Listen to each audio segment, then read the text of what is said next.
Good morning, dear students. I hope you all are fine. So today we will complete the back exercise of chapter number 1, and name of the chapter is Input, Output and Storage Devices.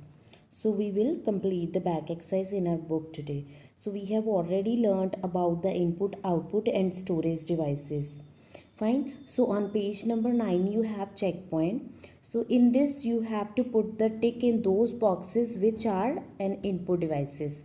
So first is keyboard, that is an input device, so we will put tick. CPU is not an input device.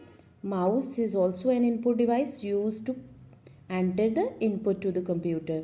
So next is light pen and web camera. So we will put tick on those boxes which are an input devices.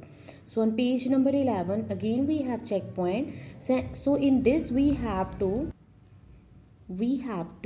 put tick on those boxes which are an output devices. So monitor is an output device, printer is an output device.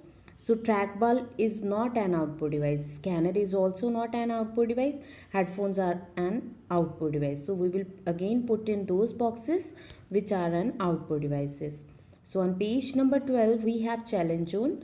So A part is fill in the blanks. First is when you enter data into a computer, the dash processes it. Who processes the data? That is your CPU. So CPU will write in capital letter because it is the short form of central processing unit. Next, number 2 is a keyboard is an dash device. It is an input device used to enter the data to the computer. Number 3 is the monitor is also known as dash. Monitor is also known as VDU.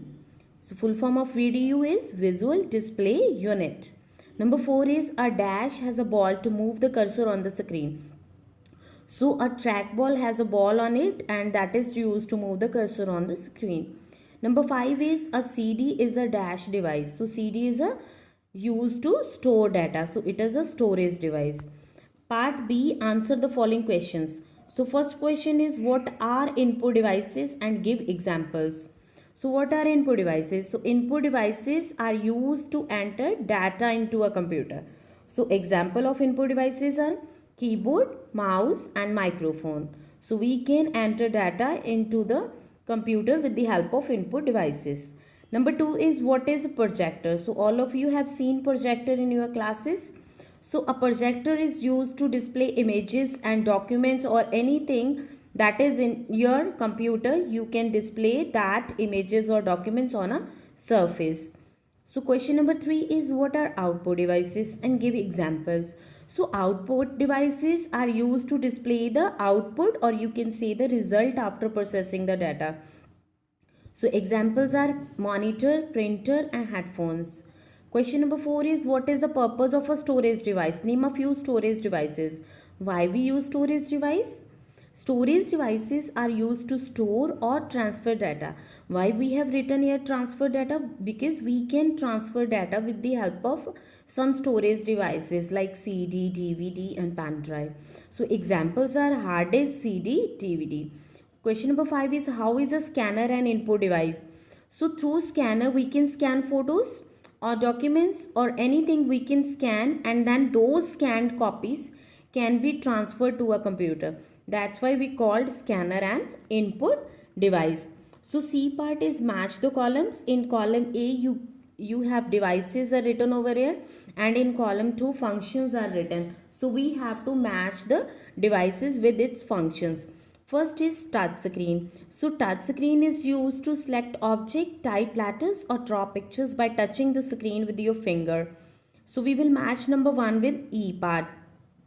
Number 2 is light pen. So light pen is mainly used to draw pictures on the computer.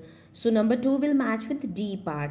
Number 3 is printer, that is an output device. So it is used to print documents and images displayed on the monitor. So you can get hard copy with the help of printer.